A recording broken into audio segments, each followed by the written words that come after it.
രണ്ട് വാക്ക് സംസാരിക്കുന്നതിന് വേണ്ടി പ്രിയങ്കരിയായ ബ്ലോക്ക് പഞ്ചായത്ത് ഉപാധ്യക്ഷ ബഹുമാനായ സീനത്ത് ഉഷാദിനെ വളരെ ബഹുമാനത്തോടെ നജാത്ത് ക്യാമ്പസിന്റെ നിർണായകമായ ഈ പ്രഖ്യാപന ഗോൾഡൻ ജൂബിലി പ്രഖ്യാപന വേദിയിലേക്ക് ഏറെ ബഹുമാനത്തോടെ സംഘാടക സമിതിക്ക് വേണ്ടി അറിയിക്കുകയാണ്, ക്ഷണിക്കുകയാണ്. അസ്സലാമു അലൈക്കും വറഹ്മത്തുള്ളാഹി. ഏറെ പ്രിയങ്കരനായിട്ടുള്ള ഈ 50ാം വാർഷിക സമ്മേളനത്തിൻ്റെ അധ്യക്ഷൻ, വേദിയിലിരിക്കുന്ന പണ്ഡിതന്മാരെ, പ്രിയപ്പെട്ടവരെ, അതിലുപരി എൻ്റെ മുന്നിലുള്ള പ്രിയപ്പെട്ട രക്ഷിതാക്കളെ, കുട്ടികളെ, ഞാൻ 3 പ്രാവശ്യമായിട്ടാണ് ഞാൻ ഈ നജാത്തിൻ്റെ പടി കയറിയിട്ടുള്ളത്. ഒന്ന്, ഞാൻ ജാമിയ നദ്വിയ അറബി കോളേജിൽ പഠിച്ച സമയത്ത് അവിടെ MA പഠിക്കുന്ന ആളുകൾ ഇവിടെ ആയിട്ട് നല്ല ബന്ധമുണ്ടായിരുന്നു. അവരുടെ കൂടെ ഒരു പ്രാവശ്യവും, രണ്ടാമത് ഒരു സാമ്പത്തികം കൈമാറുന്നതിന് വേണ്ടിയിട്ട് നമ്മുടെ ഉസ്താദുമായി സമീപിക്കാനും, മൂന്നാമത് ആരുമാരുമില്ലാത്ത 3 യതീം മക്കളെ നമ്മുടെ സ്കൂളിൽ ഈ ക്യാമ്പസിൽ ഏൽപ്പിക്കുന്നതിന് വേണ്ടിയിട്ടാണ് 3 പ്രാവശ്യങ്ങളിലായിട്ട് ഇവിടെ എത്തിയിട്ടുള്ളത്. ഇവിടെ ഈ പറഞ്ഞതുപോലെ തന്നെ നമുക്ക് സുഹൈർ മൗലവി എന്ന് മാത്രമാണ് അന്നൊക്കെ നമ്മൾ ഈ ക്യാമ്പസിനെ കുറിച്ച് കേട്ടിട്ടുള്ളത്. ഞാൻ 10ാം ക്ലാസ് കഴിഞ്ഞ് ഇപ്പോൾ ഇവിടെ പറഞ്ഞതുപോലെ തന്നെ നമുക്ക് തുടർ പഠനം, 10ാം ക്ലാസ് കഴിഞ്ഞാൽ തുടർ പഠനം, ഞാനൊന്നും പഠിച്ച സമയത്ത് ഹയർ സെക്കൻഡറികളില്ല. തുടർ പഠനം എന്ന് പറയുമ്പോൾ ഞങ്ങൾക്ക് എരുമമുണ്ടയാണ് വീട്. എരുമമുണ്ടെന്ന് ചുങ്കത്തറ വന്ന് മർത്തോമയിൽ ഒരു മറച്ചു കെട്ടിയ ഒരു ഷെഡിലായിരുന്നു നമ്മൾ നമുക്ക് +1 ഉണ്ടായിരുന്നു, ഡിഗ്രി ഉണ്ടായിരുന്നത്. അപ്പം അന്ന് അത്രയും ദൂരം വീട്ടിലുള്ളവർക്ക്, നമ്മൾ കൈപ്പിനി പാലമൊന്നുമില്ല, പുഴയൊക്കെ കടന്ന് തോണിയൊക്കെ കടന്ന് ഇവിടെ വരണമെന്നുണ്ടെങ്കിൽ ഭയങ്കര ബുദ്ധിമുട്ടാണ്, നടന്നു വരണം. അന്നാണ് ജാമിയ നദ്വിയ അറബി കോളേജിനെ കുറിച്ച് അറിയുന്നതും അവിടെ പഠിക്കുന്നതിന് വേണ്ടി നമ്മുടെ പ്രിയപ്പെട്ട സുഹൈർ മൗലവിക്ക് ഓർമ്മയുണ്ടോ എന്ന് എനിക്കറിയില്ല. അദ്ദേഹത്തിൻ്റെ മുന്നിൽ ഞാൻ ആദ്യമായി എൻ്റെ പിതാവിനെയും കൂട്ടി അവിടെ ഒരു അഡ്മിഷന് വേണ്ടിയിട്ട് ഞാനിവിടെ എത്തുന്നത്. അപ്പോൾ തന്നെ അദ്ദേഹം ഒരു എഴുത്ത് തന്നു, പോയി അഡ്മിഷൻ കിട്ടി. അവിടെ 3 വർഷം പഠിച്ചു, ഫൈനൽ പൂർത്തിയാക്കി. പക്ഷേ എക്സാം എഴുതാൻ പറ്റിയില്ല. അന്നത്തെ കാലഘട്ടങ്ങൾ അങ്ങനെയാണ്. നമുക്ക് തുടർ പഠനം എന്ന് പറയുന്നത്, നമുക്ക് വളർന്നു വരുന്ന പെൺകുട്ടികളുണ്ടെങ്കിൽ എത്രയും പെട്ടെന്ന് കല്യാണം കഴിച്ചു വിടുക എന്നുള്ള കാലഘട്ടത്തിലൂടെയായിരുന്നു അന്നൊക്കെ പോയിരുന്നത്. ആ സമൂഹത്തിൽ നിന്ന് നമ്മുടെ സമുദായം മാറിക്കൊണ്ടിരിക്കുകയാണ് ഇപ്പോൾ. ഇന്ന് നമ്മുടെ പെൺകുട്ടികളെ കല്യാണത്തിന് 20, 21, 22 വയസ്സായാൽ പോലും നമ്മുടെ മക്കള് സമ്മതിക്കില്ല. അവർക്ക് പഠിക്കണം, നല്ലൊരു ജീവിതമാണ് അവരൊക്കെ ആഗ്രഹിക്കുന്നത്.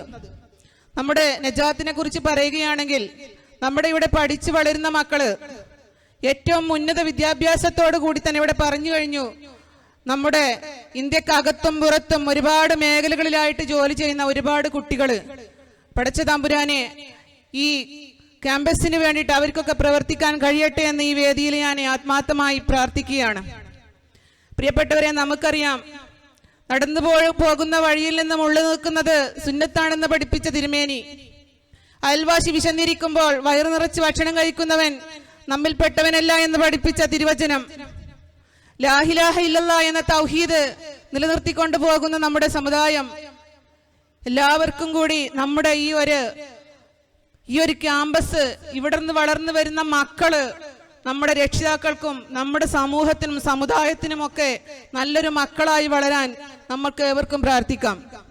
ഇന്നത്തെ കാലത്ത് നമുക്കറിയാം, വളർന്നു വരുന്ന മക്കൾ 24 മണിക്കൂറും എന്ന് പറഞ്ഞതുപോലെ തന്നെ ഓൺലൈൻ യുഗത്തിൽ ജീവിക്കുന്ന നമ്മുടെ പ്രിയപ്പെട്ട കുട്ടികള്, വളർന്നു പോകുന്ന അന്തരീക്ഷം എന്ന് പറയുന്നത് നമുക്ക് പോലും അറിയാൻ പാടില്ലാത്ത കാലഘട്ടത്തിലൂടെയാണ് കടന്നു പോകുന്നത്. ഇങ്ങനെ ഈ തൗഹീദും ഖുർആനും പഠിച്ച് വളരുന്ന ഇങ്ങനെയുള്ള സ്ഥാപനങ്ങളിൽ നമ്മുടെ മക്കളെ കൊണ്ടെത്തിക്കുകയാണ് എങ്കിൽ നമുക്ക് അതിനെക്കുറിച്ച് വേവലാതിപ്പെടേണ്ടതില്ല. ഇപ്പൊ നമുക്കറിയാം, ഒരു 7 മണി 8 മണി കഴിഞ്ഞാൽ നമ്മുടെ മക്കളൊക്കെ പുറത്ത് ചായ കുടിക്കാനും, അവർക്ക് അവരുടെ ഹോബി എന്ന് പറയുന്നത് അതാണ്. പുറത്ത് പോയിങ്ങാട് ഭക്ഷണം കഴിക്കുക, അവർക്ക് ചായ കുടിക്കുക, നമ്മളൊന്നും പറഞ്ഞാൽ കേൾക്കില്ല. അങ്ങനെയുള്ളൊരു കാലഘട്ടത്തിലൂടെ നമ്മൾ കടന്നു പോകുമ്പോൾ നമ്മുടെ പ്രിയപ്പെട്ട മക്കളെ നമ്മുടെ അരികിൽ കൂട്ടിച്ചേർത്തുകൊണ്ട് നമ്മൾ ഒരുമിച്ച് ജീവിക്കാൻ, നമ്മുടെ ആ സ്നേഹം പങ്കിടാൻ നമ്മുടെ പ്രിയപ്പെട്ട രക്ഷിതാക്കൾക്ക് കഴിയുന്നുണ്ട് എങ്കിൽ നമ്മുടെ ഇങ്ങനെയുള്ള ക്യാമ്പസുകളിൽ തീർച്ചയായിട്ടും നമ്മുടെ മക്കളെ എത്തിക്കൽ നമ്മൾക്ക് എല്ലാവർക്കും ബാധ്യതപ്പെട്ടതാണ്. നല്ലൊരു സമൂഹത്തെ നാളെ പരലോകത്ത് നമുക്ക് വേണ്ടി പ്രാർത്ഥിക്കാൻ, നമ്മുടെ കൂടെ ഉണ്ടാകാൻ, നമ്മുടെ സ്വർഗ പൂങ്കാവനത്തിൽ നമ്മളെയും മക്കളെയും എല്ലാവരെയും ഒരുമിച്ച് കൂട്ടാൻ തൗഹീദും തിരുസുന്നത്തും പഠിച്ചുകൊണ്ട് നമ്മൾ ഏവരും പോകേണ്ടതായി വന്നിട്ടുണ്ട്. കാലം മാറിക്കഴിഞ്ഞിട്ടുണ്ട്. നമ്മൾ ഒരുപാട് ചിന്തിക്കേണ്ടതായി വന്നിട്ടുണ്ട്. നമ്മളൊന്നും ഉദ്ദേശിക്കുന്നത് പോലെയല്ല കാലഘട്ടങ്ങൾ കഴിഞ്ഞു പോകുന്നത്. ഏവരും ഇവിടെ അതിനെക്കുറിച്ച് ചിന്തിക്കേണ്ടതുണ്ട്. നമ്മളിവിടെ നമുക്ക് ക്ലാസ് എടുക്കുന്നതിന് വേണ്ടി പ്രിയപ്പെട്ട മൗലവി ഇവിടെ എത്തിയിട്ടുണ്ടെന്നാണ് അറിയാൻ കഴിഞ്ഞിട്ടുള്ളത്. അദ്ദേഹത്തിന്റെ ഒരുപാട് ക്ലാസ്സുകൾ ഞാൻ കേട്ടതാണ്. അദ്ദേഹത്തിന്റെ ക്ലാസ് കേട്ട് കഴിഞ്ഞാൽ നമ്മുടെ മക്കൾക്കും രക്ഷിതാക്കൾക്കും എങ്ങനെയാണ് ഈ കാലഘട്ടത്തിൽ ജീവിക്കേണ്ടതെന്നും തൗഹീദും തിരുസുന്നത്തും അനുസരിച്ച് എങ്ങനെയൊക്കെ നമ്മൾ പോകേണ്ടത് എന്നും ഒക്കെ മനസ്സിലാക്കാൻ നമുക്ക് സാധിക്കും. ഒരുപാട് വേദികൾ ഞാൻ പങ്കിട്ടിട്ടുണ്ട്. പക്ഷെ അതിൽ നിന്നും വ്യത്യസ്തമായിക്കൊണ്ട് ഇങ്ങനെ ഒരു സദസ്സിന് അഭിമുഖീകരിക്കുന്നത് ഞാൻ കുറച്ച് മാത്രമാണ്. പ്രിയപ്പെട്ടവരെ, ഇവിടെ നമ്മൾ ഇന്ന് എത്തിയിട്ടുണ്ടെങ്കിൽ, ഇവിടെ നിന്ന് കേൾക്കുന്ന വാക്കുകൾ നമ്മൾ ഇന്ന് ശ്രവിക്കുന്നുണ്ട് എങ്കിൽ അതെല്ലാം നാളെ പരലോകത്ത് പടച്ചതമ്പുരാന്റെ മുന്നിൽ സ്വാലിഹായ അമലായി തീർക്കാൻ നമ്മൾക്ക് ഏവർക്കും പ്രാർത്ഥിക്കാം എന്ന് മാത്രം പറഞ്ഞുകൊണ്ട് ഈ ഒരു സ്കൂളിന്, ഈ ഒരു ക്യാമ്പസിന്, ഇവിടെ ഇതിന്റെ പിന്നിൽ പ്രവർത്തിച്ച സംഘാടക സമിതിക്ക് എല്ലാവർക്കും ഒരുപാട് അഭിവാദ്യങ്ങൾ അർപ്പിച്ചുകൊണ്ട് ഞാൻ നിർത്തുന്നു. നന്ദി. അസ്സലാമു അലൈക്കും. ബഹുമാനായ Nilambur block panchayat vice president Seenath Noushad അവർക്കുള്ള മനസ്സറിഞ്ഞുള്ള വാക്കുകൾക്ക് മനസ്സോട്ട നന്ദിയും സ്നേഹവും ഈ സ്ഥാപനത്തെ അറിയിക്കുകയാണ്. രാഷ്ട്രീയ സാമൂഹിക മേഖലയിൽ ഏറെ മുന്നേറാൻ അവർക്ക് സാധിക്കട്ടെ എന്ന് ആത്മാർത്ഥമായി പ്രാർത്ഥിക്കുന്നു.